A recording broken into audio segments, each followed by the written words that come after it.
कहानी की शुरुआत में हम मॉरिस नाम के एक शातिर चोर को देखते हैं जिसे बैंक से चोरी के केस में पुलिस ने पकड़कर उम्र भर की कैद के लिए दुनिया की सबसे सिक्योर जेल अल्काट्राज में कैद करने के लिए ले जा रहे होते हैं। अल्काट्राज एक ऐसी जेल है जिसे समंदर के बीच एक छोटे से आइलैंड पर बनाया गया है, यानी अगर कोई कैदी जेल तोड़कर बाहर भी आता है तब भी वो भाग नहीं सकता क्योंकि आगे उसका रास्ता पानी रोक लेता है। इसीलिए इस जेल को दुनिया का सबसे सिक्योर जेल का दर्जा हासिल था। यहाँ सिर्फ दुनिया के टॉप क्रिमिनल्स को रखा जाता, लेकिन जल्द ही इस जेल का रुतबा मिट्टी में मिलने वाला था क्योंकि अब इस जेल में एंट्री हो चुकी थी फ्रैंक मॉरिस नाम के एक शातिर चोर की, जो पहले भी कई बार जेल तोड़कर भाग चुका है। लेकिन इस बार मॉरिस थोड़ा घबरा गया क्योंकि ये जेल बहुत ही ज्यादा सिक्योर थी। मगर मॉरिस को यहाँ अपनी पूरी जिंदगी बिल्कुल भी नहीं बितानी थी। वो जल्द से जल्द इस जेल से भागना चाहता था। जेल में एंटर होते ही मॉरिस भाग जाने का सोचने लगा। मॉरिस को सर से पांव तक फुल चेकिंग करके उसे एक सेल में लॉक किया जाता है। एक गार्ड आकर मॉरिस से कहता है, वेलकम टू अल्काट्राज, और यहाँ से होती है असली कहानी शुरू। तभी अचानक एक बेल बजती है और सभी सेल के गेट्स ऑटोमेटिकली खुल जाते हैं। अफसर कैदियों को बाहर बुलाते हैं। इस जेल का डिसिप्लिन भी बहुत सख्त है। कैदियों को साफ सफाई और अपने टाइम पर सेल में जाने के रूल्स को फॉलो करना होता है। सब एक जैसा यूनिफॉर्म पहनकर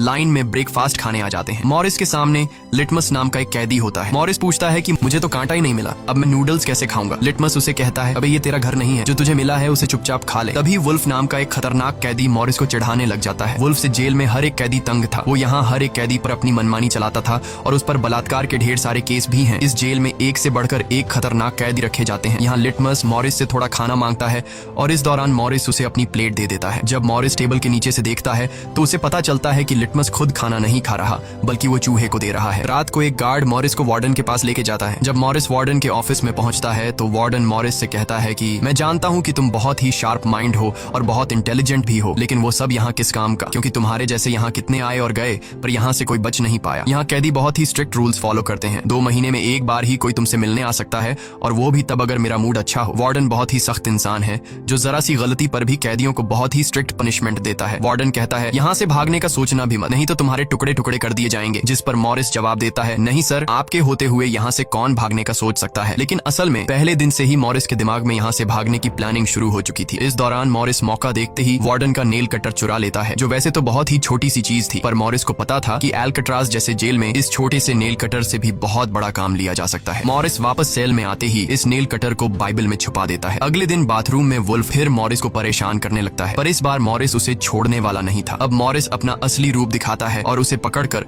उसकी खूब धुलाई करता है। वुल्फ को पीटने के बाद अब मॉरिस का पूरे जेल में एक अलग रुतबा बन गया। हर कोई मॉरिस से डरने लगा। इसके बाद मॉरिस को लाइब्रेरी में काम दिया जाता है। वहाँ इंग्लिश नाम के एक आदमी से उसकी मुलाकात हो जाती है। वो इस जेल का सीनियर कैदी है। इंग्लिश को भी 2 आदमियों के कत्ल की वजह से उम्र भर की कैद सुनाई गई थी। उसने इस जेल में अपनी आधी जिंदगी गुजार दी थी। वो इस जेल के चप्पे चप्पे से वाकिफ है। उसे जेल की हर बात की खबर रहती है। उसे यह भी पता होता है कि आज सुबह मॉरिस और वुल्फ की लड़ाई हुई थी। वो मॉरिस को कुछ किताबें देता है जिन्हें मॉरिस को हर एक कैदी के सेल में पहुंचाना होता है। अगले सीन में खुले जगह को दिखाते हैं जहाँ कैदी कोई न कोई गेम खेल रहे होते हैं। तभी वो डॉक नाम का एक आर्टिस्ट से मिलता है जो खुद की पेंटिंग बना रहा होता है। डॉक एकदम सीधा साधा और डिसेंट इंसान है जो कई सालों से यहाँ सजा काट रहा है। उसे पेंटिंग करने का बहुत ही शौक था और अपना ज्यादातर वक्त वो पेंटिंग में ही लगाता। डॉक का कहना था कि अल्काट्राज जैसी जेल में कोई भी पागल हो सकता है, पर उसकी पेंटिंग की वजह से अब तक उसका दिमाग नॉर्मली चल रहा है। मॉरिस डॉक से पूछता है कि इस पेंटिंग में ये फूल क्यों बना के रखा हुआ है, तुम्हारी शर्ट में ऐसा तो कुछ नहीं? डॉक कहता है कि यह मेरी खुशी है जो सिर्फ पेंटिंग में है, मेरे मन में नहीं। उसके बाद मॉरिस जब अपने दाएं तरफ देखता है तो उसे ऊपर इंग्लिश दिखाई देता है। मॉरिस इंग्लिश की तरफ जाता है। जब मॉरिस उसके करीब जाता है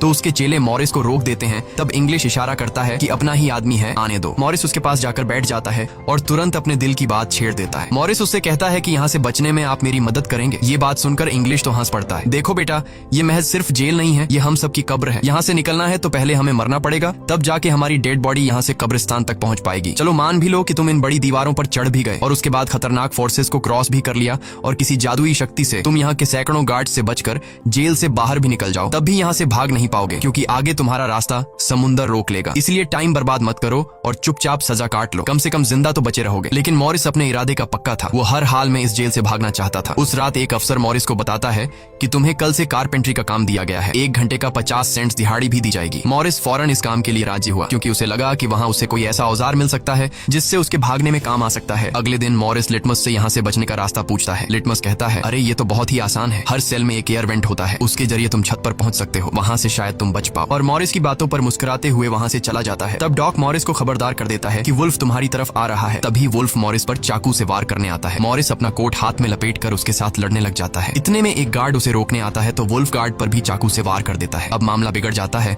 और वॉच टावर का गार्ड शूट करने लगता है। तब जाकर मॉरिस और वुल्फ लड़ना बंद करते हैं। मॉरिस को पता नहीं था कि वॉच टावर पर भी एक गार्ड है। वो अब एक एक करके इस जेल की हर बात को नोटिस करने लग जाता है। मॉरिस और वुल्फ को गार्ड्स डी ब्लॉक में ले जाते हैं, जहां रात भर कैदियों को अंधेरे में रखकर टॉर्चर किया जाता है। ये एक ऐसा सेल था जहां कोई भी कैदी नहीं जाना चाहता था। जाने से पहले वुल्फ मॉरिस को धमकाता है कि बेटा, तेरी मौत तो मेरे हाथों होगी। उस रात मॉरिस को तरह तरह के टॉर्चर्स सहने पड़ जाते हैं, जिससे उसकी हालत काफी खराब हो जाती है। 2 हफ्ते तक इस अंधेरे वाले सेल में रहने के बाद उसे वापस उसके सेल में लेके आते हैं, जहां लिटमस अपने पालतू चूहे से मॉरिस को एक नोट भेजता है जिसमें लिखा होता है, वेलकम बैक मॉरिस। एक दिन चार्ली नाम का एक नया कैदी आता है जिसे मॉरिस के पास वाले सेल में रखा जाता है। मॉरिस और चार्ली में जल्दी दोस्ती हो जाती है। मॉरिस फिर उसे अपने दूसरे दोस्तों से भी मिलवाता है। उसी समय वार्डन बिना किसी को बताए हर एक कैदी के सेल को चेक करता है। जब वो डॉग के सेल में जाता है तो डॉग के सेल में उसके बनाए हुए कई पेंटिंग्स होते हैं। वार्डन हैरान रह जाता है कि दिन ब दिन उसकी पेंटिंग तो बढ़ती जा रही है। डॉग ने वार्डन की पेंटिंग भी बना के रखी होती है। उसे देखकर वार्डन मुस्कुराने लग जाता है, लेकिन पता नहीं क्यों अगले दिन वार्डन डॉग के सेल में बनाई गई सभी पेंटिंग्स को बाहर फेंकने का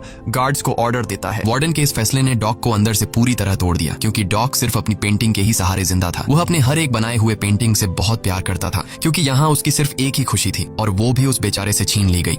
मॉरिस उसे समझाता है कि कोई बात नहीं, वो सिर्फ पेंटिंग ही तो थी, तुम और भी बना सकते हो। लेकिन डॉग इस सदमे से बाहर नहीं आ पा रहा था। अगले दिन उसे देखकर मॉरिस गार्ड से कहता है कि प्लीज डॉग पर नजर रखिए, वो बहुत ही परेशान दिख रहा है, कहीं वो खुद को नुकसान न पहुंचा ले। फिर गार्ड मॉरिस को कहता है, तुम अपने काम से काम रखो। डॉग को भी मॉरिस के साथ कारपेंटर का काम दिया जाता है। तभी डॉग छुपकर मॉरिस की जेब में कुछ रख देता है। उसके बाद वो एक गार्ड को बुलाता है और कारपेंटरी के लिए दी गई कुल्हाड़ी से अपनी 3 उंगलियां काट लेता है और कहता है कि जिन उंगलियों से मैं पेंट नहीं कर सकता उनकी मुझे जरूरत नहीं है। यह कहकर वो चिल्लाने लग जाता है। तब गार्ड उसे पकड़ कर ले जाते हैं। मॉरिस देखता है कि डॉग ने उसके कोट में वही फूल डाल दिया है जिससे उसने अपनी पेंटिंग बनाई थी। शायद वो मॉरिस को बताना चाहता है कि इन लोगों ने मेरी खुशी मुझसे छीन ली। मॉरिस डॉग की कटी हुई उंगलियां उठाकर एक डिब्बे में डालता है और गार्ड को देखकर कहता है कि जाओ अपने वार्डन को दे दो, वो इसे देखकर बहुत खुश होगा। अगले दिन मॉरिस अपने सेल में बैठा होता है। तभी वो देखता है कि एक कॉकरोच एयर वेंट के अंदर जा रहा है, जिससे उसे अंदाजा हो जाता है कि यहाँ से बाहर जाने का कोई रास्ता जरूर होगा। इतने में इंग्लिश आकर बताता है कि डॉग ने खुद की उंगलियां इसलिए काटी क्योंकि उसे पेंटिंग करने की परमिशन रद्द कर दी गई थी, इसीलिए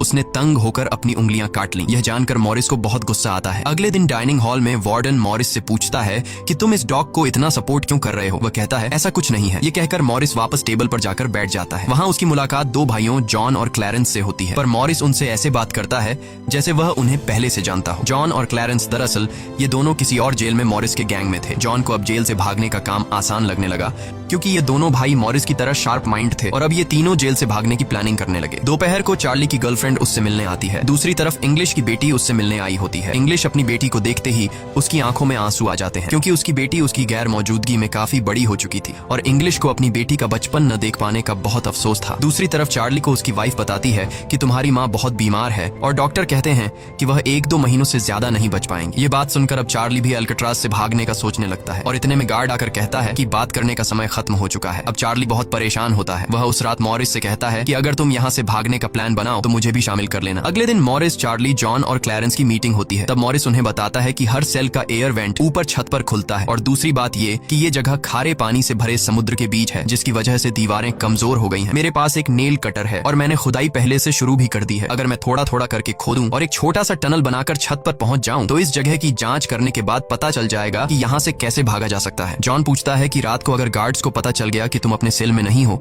तो उन्हें शक नहीं होगा क्या। तभी क्लैरेंस बताता है कि इस मसले का हल मेरे पास है। वो कहता है कि यहाँ मेरे पहचान का एक बार्बर है जो कैदियों के बाल काटता है। वह हमें बाल सप्लाई कर सकता है और उसे यूज करके हम एक डमी हेड बनाकर उसे बेड पर लिटा देंगे, जिसके बाद अगर हम दीवार की सुरंग से निकलकर ऊपर छत पर भी होंगे तब गार्ड्स को शक नहीं होगा, क्योंकि हमारे सेल के बेड पर नकली सिर रखे होंगे। पर बात अभी भी वहीं अटकी हुई थी कि जेल से तो निकल जाएंगे लेकिन समुद्र का पानी कैसे पार करेंगे। मॉरिस जॉन से कहता है देखो, इसमें मुझे तुम्हारी मदद की जरूरत पड़ेगी। तुम तो क्लोजिंग डिपार्टमेंट में में काम करते हो वहाँ तुम्हें उन पुलिस अफसरों के लिए बनाए गए रेनकोट्स मिल जाएंगे, तो तुम कुछ रेनकोट्स चुरा कर मुझे दे देना। हम उससे एक ट्यूब बोट और लाइफ जैकेट बनाकर समुद्र को पार कर सकते हैं। यहाँ चार्ली कहता है, भाई मुझे भी कोई काम दो, मैं भी तुम लोगों की मदद करना चाहता हूँ। मॉरिस चार्ली से कहता है कि जब मैं वेंटिलेशन की जाली खोदूं तो तुम पहरा देना ताकि कोई गार्ड हमें देख न ले, और जब तुम खोदोगे तब मैं पहरा दूंगा। मॉरिस का प्लान सभी को पसंद आता है और उसी रात में काम शुरू कर देते हैं, लेकिन दीवार खोदने के लिए नेल कटर बहुत छोटा था, जिसे चलाने में मॉरिस को बहुत जोर लगाना पड़ता और मॉरिस को दीवार खोदने में काफी मुश्किल हो रही थी। उसके हाथ में कहीं छोटी भी आई, लेकिन वो धीरे धीरे उस होल को खोदने लगता है। अगले दिन वो खाने के टेबल पर अपने दोस्तों से कहता है कि मुझे खुदाई के लिए एक बड़े औजार की जरूरत है, नेल कटर से दीवार खुरेदना बहुत मुश्किल हो रहा है। तभी मॉरिस ने अपने हाथ में चम्मच को देखते हुए उसके दिमाग में एक आइडिया आया। वो जानबूझकर चम्मच को अपने जूते पर घिसकर उसे गंदा कर देता है। उसके बाद मॉरिस ने गार्ड को बुलाया और कहा कि ये चम्मच गंदा है, मुझे दूसरा चम्मच दो। बाकी लोगों ने भी गार्ड से उनका चम्मच बदलने की रिक्वेस्ट की। गार्ड को इसमें कोई गड़बड़ नहीं लगी और उसने फौरन चम्मच बदलने की इजाजत दे दी, जिसके बाद वह सीधा टेबल की तरफ बढ़ता है जहां एक और सिक्योरिटी गार्ड सीट पर बैठा होता है। पर जैसे ही वह टेबल पर रखे हुए चम्मच बदलने लगता है तो जॉन ने वहां मौजूद गार्ड को बातों में उलझा लिया, जिसका फायदा उठाते हुए मॉरिस ने एक के बजाय 2 चम्मच उठा लिए और एक को जेब में छुपाकर रख दिया, जिसके बाद वह सीधा अपने सेल में चला जाता है।